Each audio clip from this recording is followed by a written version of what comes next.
జగిత్యాల జిల్లా వెలగటూరులోని కోటిలింగాల కోటేశ్వర స్వామివారి ఆలయాన్ని మంత్రి లక్ష్మణ్ కుమార్ దర్శించుకొని ప్రత్యేక పూజలు నిర్వహించారు.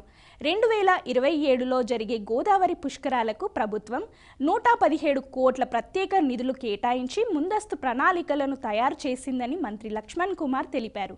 గత గోదావరి పుష్కరాలలో భక్తులకు తీవ్రమైన ట్రాఫిక్ ఇబ్బందులు తలెత్తాయన్నారు.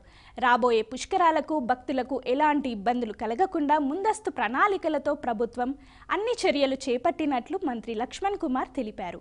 కోటిలింగాల పుష్కర ఘాట్లు, కోటిలింగాల నుంచి పాషుగామ రోడ్డుకు 18 లక్షల నిధులు కేటాయించినట్లు తెలిపారు.